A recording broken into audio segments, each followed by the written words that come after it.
Good morning all.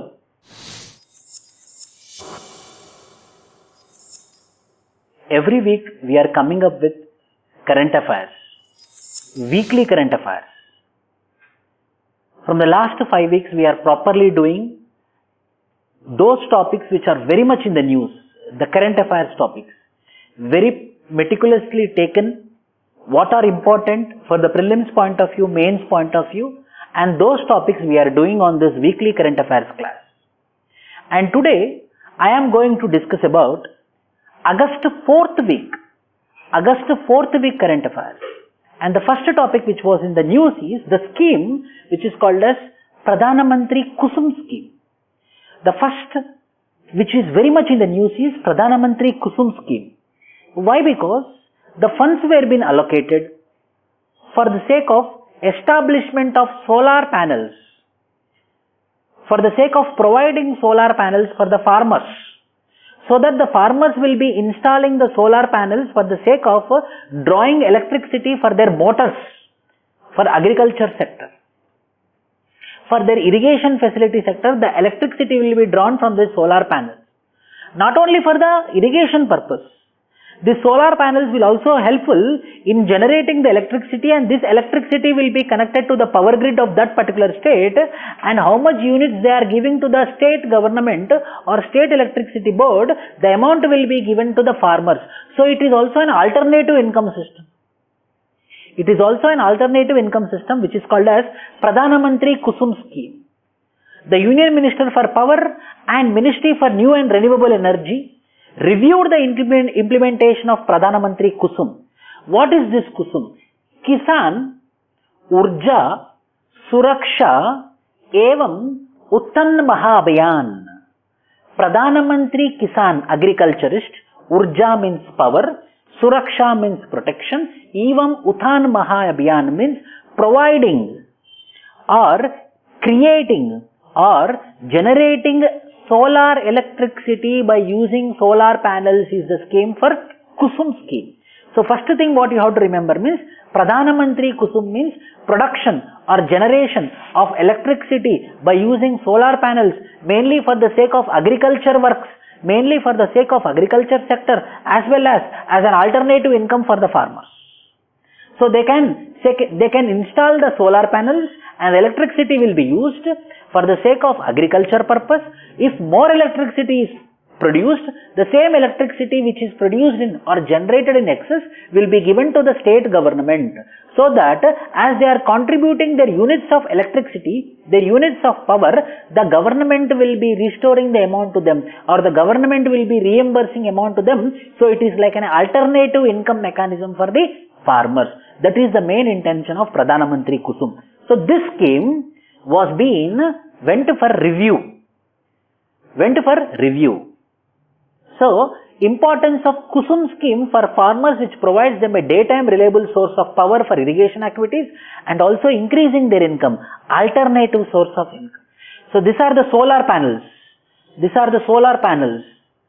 solar panels will be given to the farmers on subsidized prices. The solar panels will be provided to the farmers for the subsidized prices, so that they can produce electricity and use it for agriculture sector, as well as it can be used for alternative income also. Approved in February 2019, the objective of the scheme is to provide financial and water security. The scheme aims to add solar and other renewable capacity of 25,750 megawatts by 2022. This much megawatts need to be provided extra by this Kusum scheme. 25,750 megawatts, which means approximately 25,750 megawatts by 2022. That is the main target of this Pradhana Mantri Kisan Urja Suraksha Evam Uttan Mahabhayan, Pradhana Mantri Kusum. The scheme will open a stable and continuous source of income to the landowners for a period of 25 years by utilization of this dry land. If they have any dry land, if they have any uncultivable land, in the dry land or uncultivable land, they can put this solar panels, so that they can use the electricity. Why? Because they are not using the agriculture land for the production of agriculture. Why? Because it's a dry land. At least they can use for electricity production. And if it is a agriculture land, then the solar panels will be placed on the pillars. The solar panels will be placed on the pillars, agriculture will be happening, as well as on the pillars the solar panel will be there, the solar electricity will be produced, it will be connected to the grid, so that the generation of electricity will be happening. So it is like an alternative source of income for the farmers. Pradhana Mantri Kusum. Kigali Amendment to the 1989 Monetary Protocol, very important. Last week, India had decided to ratify it. India had decided to ratify Kigali Amendment, a key amendment to the Monetary Protocol. Simple, I will tell you. Monetary Protocol mainly talks about chlorofluorocarbons. See, two things you have to know. India signed it, India ratified it. India ratified means I will go to that agreement, Indian representative will go to that particular place or to that particular convention and I will sign it. Yes, I am going to become the part of this convention. I am going to become the part of this protocol. I sign it. But when it will be implemented? When I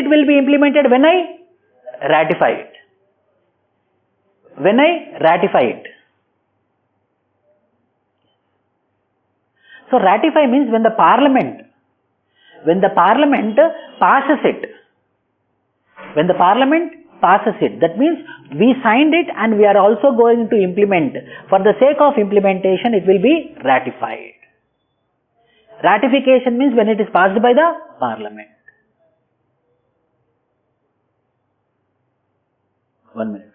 So Kigali Agreement.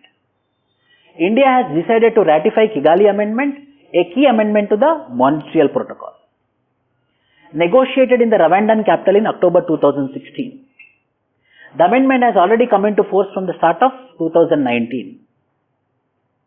It enables the gradual phase down of hydrofluorocarbons. So mainly it is focusing on hydrofluorocarbons. Phasing out of hydrofluorocarbons. HFs, a family of chemicals used extensively in the air conditioning, refrigeration and furnishing of foam. So, India also signed this agreement, a Kigali Agreement, which is amendment to the Monetary Protocol. So, this Kigali is talking about complete phase down of hydrofluorocarbons.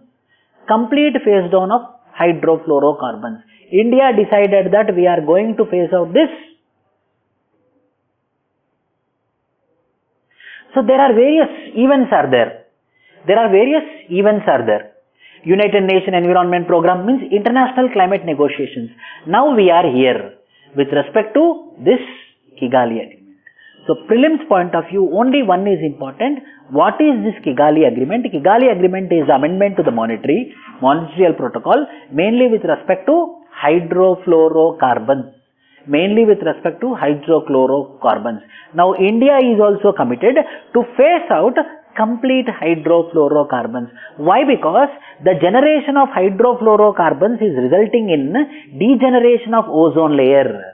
So in the refrigeration, in the foam industry, in the air conditioner industry, these hydrofluorocarbons are generated. So in order to phase out, in order to reduce it, we are signing this Kigali Agreement. Adarsh Smarak Scheme.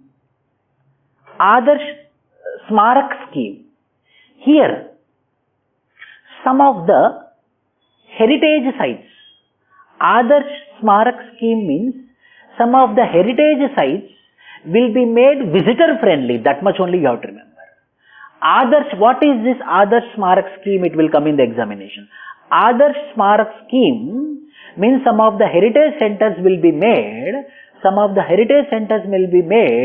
visitor friendly. Mainly handicapped people when they cannot climb. It is tough for them. So, in order to support these visitors, if any measurements are taken, any facilities are provided, it is called as Adarsh Smarak. Monuments at Nagarjunakonda, Buddhist remains at Salihundam and Veerabhadra temple at Lepakshi are identified as Adarsh Smarak scheme in Andhra Pradesh for providing additional facilities like, which is launched in 2014, for providing improved visitor amenities, especially for the physical challenge. So what Adarsh Smarak scheme means? Adarsh Smarak scheme means where this particular heritage centers will be made visitor friendly. So it might be a physically handicapped person can also visit this centers. Implemented by the Ministry of Culture. The civic amenities are being augmented the protected sites under the scheme. Archaeological Survey of India identified 100 monuments as Adarsh Smarak for upgradation. So these are the monuments. These are the monuments which are awaiting for Adarsh Smarak status. If any monument or heritage site is given with Adarsh Smarak status means it is visitor friendly. Mainly physically challenged people can also visit these places. To make the monument visitor friendly. To provide interpretation and audio video centers. To make the monument accessible to differently abled people. To implement Swachh Bharat Abhiyan also. So it is a part of Swachh Bharat Abhiyan, prelims point of view. What is this Adarsh Smarak scheme? Adarsh Smarak scheme is a part of Swachh Bharat Abhiyan. Number 2, it will make visitor friendly. The heritage centers and monuments will become the visitor friendly. Third, which is in the news, H5N1, avian influenza. The very first death happened in India because of H5N1 avian influenza. Because of H5N1 avian influenza, the death happened in India. India has recorded first death due to its H5N1 avian influenza. The common symptoms are coughing, running nose, mainly from the bird. This is carried by birds. Hen, bird flu. It is similar to the bird flu, but very important. What are all the carriers for this H5N1 virus? Number 1. The virus can infect domestic poultry and there have been reports of H5N1 infection among pigs, prelims point of view. Pigs, cats and even tigers in Thailand zoos were being infected with this H5N1. So mainly it is avian influenza through birds. Avian influenza means birds. The transmission will be happening through birds. Whether only birds means no. Pigs, cats and recently we also observed in tigers also. Called as avian influenza means bird flu. Avian means bird flu. So the infection is happening through birds. It is a disease caused by avian influenza type A virus found naturally in wild birds worldwide. Mainly found in wild birds worldwide. Whether it is only worldwide or wild birds means no. It is also found in pigs. It is also found in cats. And recently in Thailand we also observed in tigers. Symptoms range from mild to severe influenza-like illness. Why it is important? One question was been there in 2016 or 17, I remember. What is H1N1 virus? Whether it is a bird flu, whether it is a swine flu. Similarly, we can expect a question. H5N1 virus is what? H5N1 virus is what? Avian influenza or bird flu. Avian influenza or bird flu, which means the infection is happening because of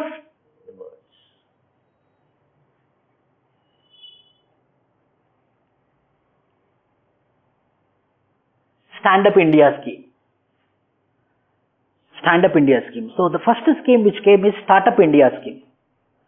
To promote self-employment opportunities. To promote entrepreneurship among the startups. So the government will be funding for the qualified startups in the form of providing investments in the form of loans, that is called as Startup India. But the government as affirmative action in order to promote self-employment opportunities, entrepreneur skills among the SC, ST and women, the government of India came up with Stand-up India. According to the Stand-up India, every bank and branch every bank and branch, for example, Canara Bank is there.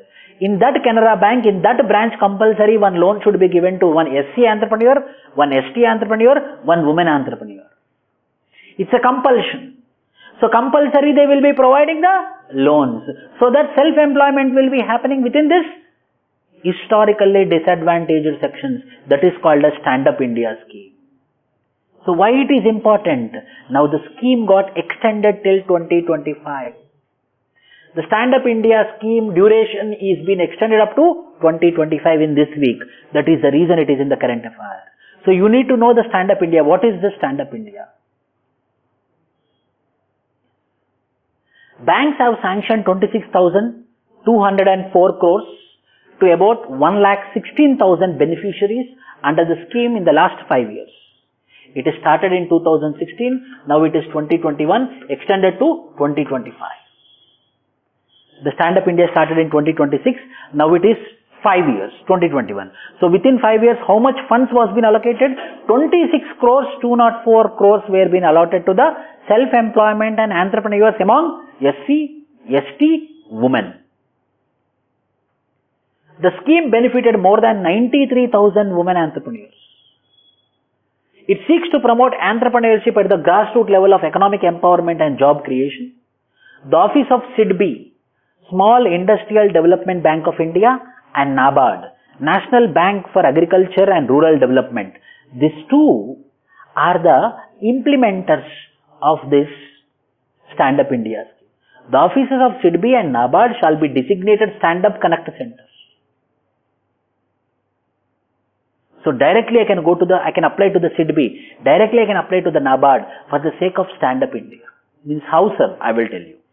If I am a woman or a SC or a ST, I will go to the bank, the nearby bank. Through the bank, it goes to the SIDBI. Through the bank, it goes to the NABARD. And the NABARD will be delivering the funds. The SIDBI will be delivering the funds under the scheme called as Stand-Up India.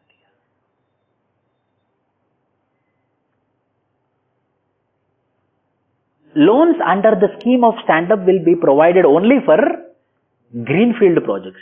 There are two types of projects are there. Greenfield projects, brownfield projects. Greenfield projects means altogether a new project.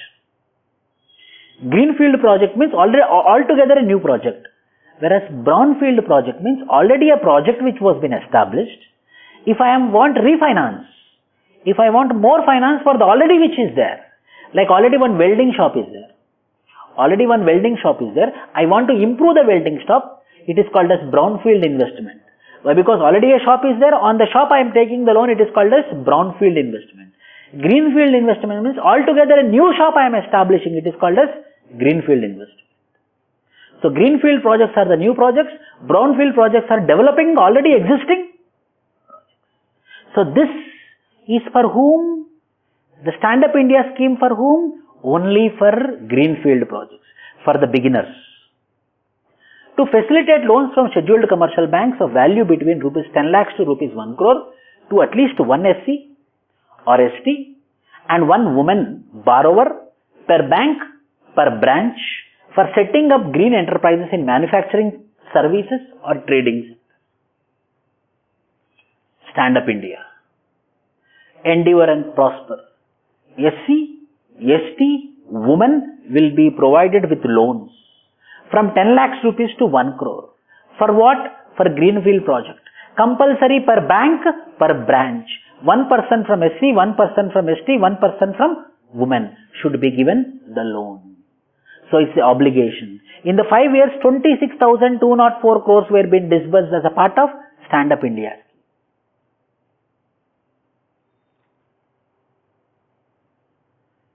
Jan Shiksha Sansthan, Jan Shiksha Sansthan, under Government of India.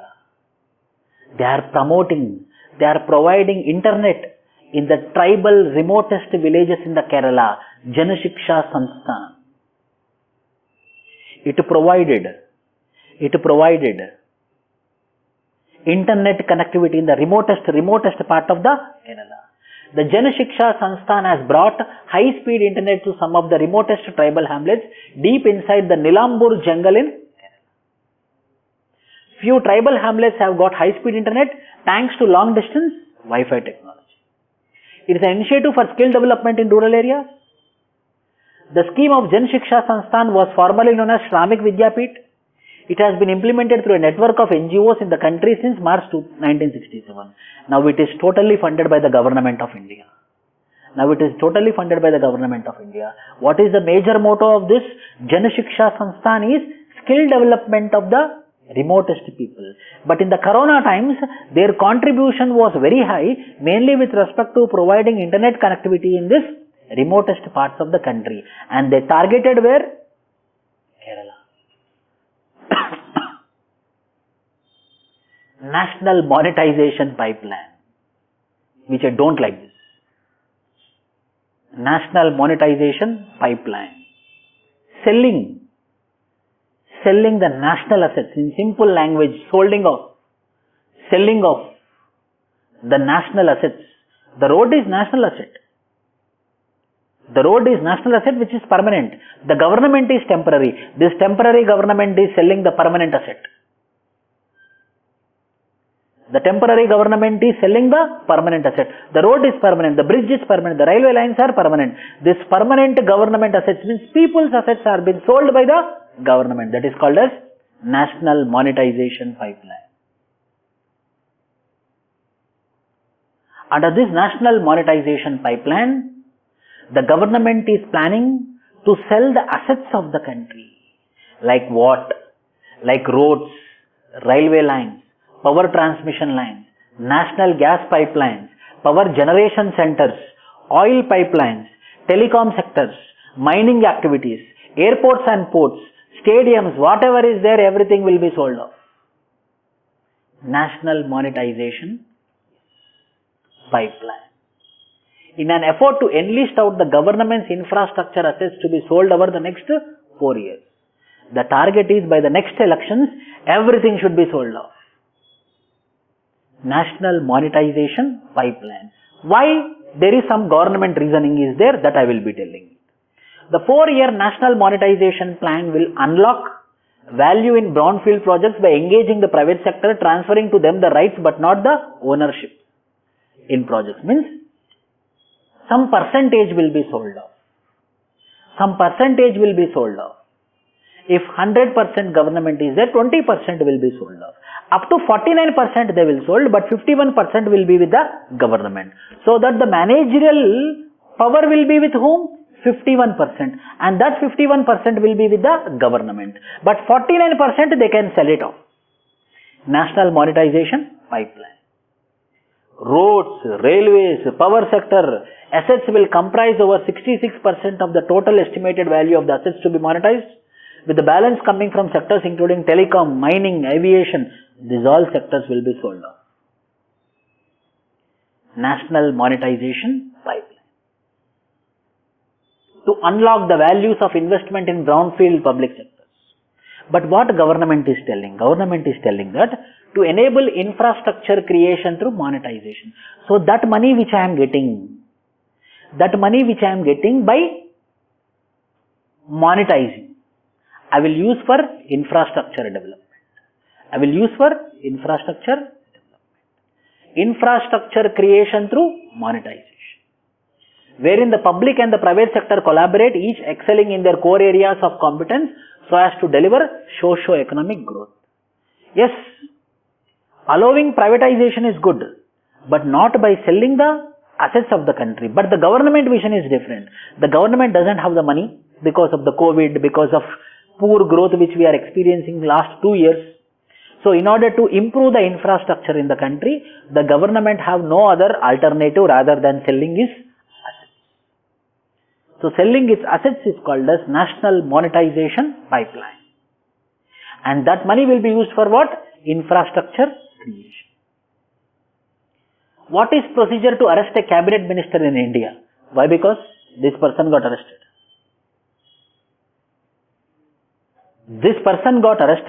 Why? Because this person scolded this person. And this person is the Chief Minister of Maharashtra and this person is the Union Minister of India. So here questions come. We will be shocked. Whether a Union Minister can be arrested? whether a union minister can be arrested? Here the questions come. So I will answer it. The answer is yes, 100%. A union minister can be arrested, but union minister as a MP, there are some privileges. Why? Because polity, what we know? A MP of Rajya Sabha or MP of Lok Sabha can become Council of Ministers. If he is not a MP, within 6 months he need to become the MP. Then only his Council of Minister birth will be safe. So that means what? The Council of Minister should be an MP. So being an MP, he will be having some privileges. He will be having some powers. Union Minister Narayan Rane was arrested after his statement against Maharashtra Chief Minister Uddhav Thackeray. What is the procedure of arresting a union minister? A union minister or a member of parliament enjoys certain privileges, but most of them are available when parliament is in session. So, in civil cases, scolding the chief minister is a civil case. It's not a criminal offense.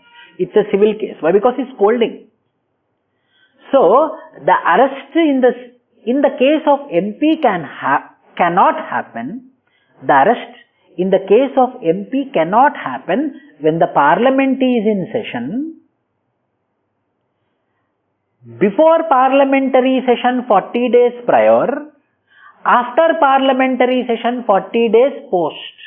In between, the arrest should not happen. Means, for example, today the parliament session is going to happen 40 days before the summoning of the parliament, 40 days after the prorogation of the parliament, end of the parliament. In this time period, a MP cannot be arrested. But what happened? Recently the monsoon session was been prorogued, discontinued. 10 days also not completed, this person was been arrested. But according to the rule of business of Lok Sabha, according to the rule of business of Parliament, after 40 days only the arrest can happen. But how many days happened? The prorogation of Lok Sabha? Only 10 days happened. So he should not be arrested technically. If Parliament is not in session, police or other law enforcement agencies may arrest a union cabinet in a criminal case when Parliament is not in session. But under section 222A of the Rules of Procedures and Conduct of Business of the Rajya Sabha, the police or a judge issuing an arrest order is required to intimate the Rajya Sabha chairman about the reason for and place of arrest. The chairman gets it published in Rajya Sabha. If it's a criminal case, then the police should give the issue matter to the chairman and the chairman will put it in the Rajya Sabha, then he can be arrested. But here what happened? A union minister or an MP enjoys protection from arrest 40 days before the start of the parliament, during its sittings and 40 days after its conclusion. So he cannot be arrested. Under section 135 of the Code of Civil Procedure, Narayan Rana has the protection from arrest in a civil case as Parliament monsoon session ended earlier this month. 40 days did not completed. So he cannot be arrested. This arrest came in a criminal case and the protection from arrest does not cover criminal offences or preventive detention. But if it comes under the criminal offence, when it is in the session, then only he cannot arrest. If the session is not started or session completed, then he can be arrested in criminal case. But for a civil case, 40 days before the summoning of the parliament, 40 days after the prorogation of the parliament. So here the question is whether this person will be filed under the civil case or criminal case, but the Maharashtra government had filed him under the criminal case. But scolding or criticizing any of the government machinery will not come under the criminal case, it can come under the civil case, another controversy. But concept point of view, for a criminal case, when the house in session, when the house is happening, he cannot be arrested. Before summoning of the house, he can be arrested. After summoning of the house, he can be arrested for criminal case. For civil case, 40 days prior to the summoning of the house, 40 days after the prorogation of the house, he should be arrested, not in between for civil case. These rules are very important. Reasoning type of questions in CSAT we can expect. Supreme Court sets aside Haryana order creating a subcategory of creamy layer. This was in the news. Now the Supreme Court of India clearly told that. The Supreme Court of India very clearly told that, which I made another YouTube video, you can watch it. It clearly told that economy cannot be the sole criteria for determining creamy layer. Income cannot be the sole criteria for determining creamy layer. Sometimes we should also consider, Supreme Court told, only economy should not be the criteria, the educational qualification, the status, the position of the family also need to be considered. Again, here family means parents, not brothers, not sisters, not husband, not wife also, only parents. Why? Because our backwardness will be because of our parents. If our parents are not well off, then our nature and nurture, our brought up will be in the backward. Why? Because our school fees will be paid by the parents. So he doesn't having the money, then he will not send me to nice school. My brought up will not happen in a proper way. So it will be calculated on the base of the income of the parents. So Supreme Court told that it is not just the income, it is also the educational qualifications, status, employments also makes the value for creamy layer.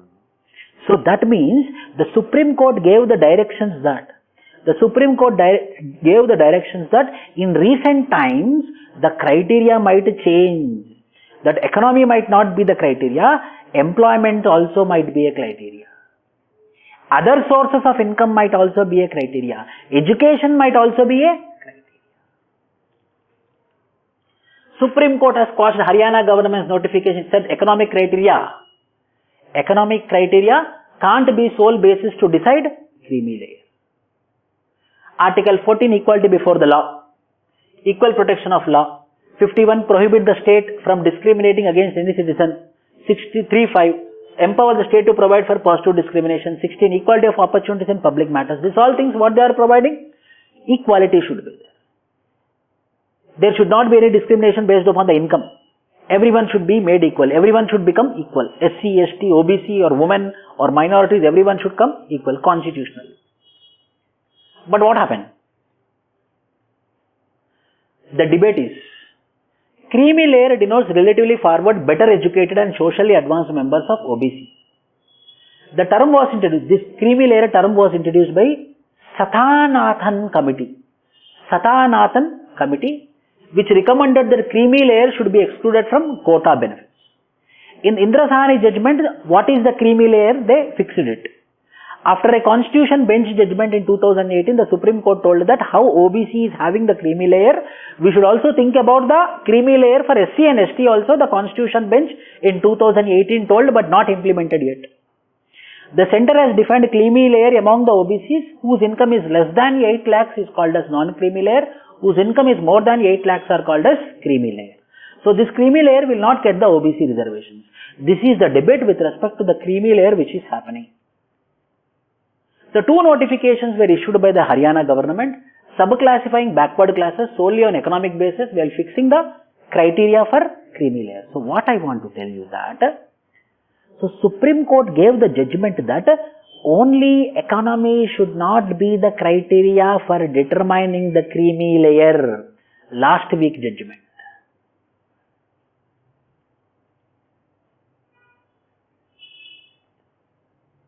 Apart from economic criteria, social, educational and other factors must also be taken into account before defining a creamy layer among the backward classes. So not only economy, education, social, all other criteria need to be calculated. That is the creamy layer concept according to last week judgment of Supreme Court. Sujalam campaign, simple. Sujalam campaign. Water pits will be made so that the water conservation will be happening. Water harvesting will be happening. So groundwater table will be improved. Open defecation free villages will be made as well as water will be conserved. That is the main concept of Sujalam. The Ministry of Jal Shakti has begun from 25th August. Sujalam, a 100-day campaigns as part of Azadi Ka Amrit Mahotsav, is to create more and more open defecation free plus villages by undertaking wastewater management at village level. This is done particularly through creation of 1 million soak pits and also other grey water management activities. So, two things were being taken under this Sujalam. One, open defecation free completely. Number two, making water pits so that the water harvest will be happening, so that the water table will increase in the groundwater. This is Sujalam campaign. Samriddhi scheme will create a conducive platform for Indian software product startups to enhance their products and secure investments for scaling their business. Now softwares are developing. So focusing on this software startups, the software companies, so that an environment will be created, a ecosystem will be created where the companies who are producing or innovating the softwares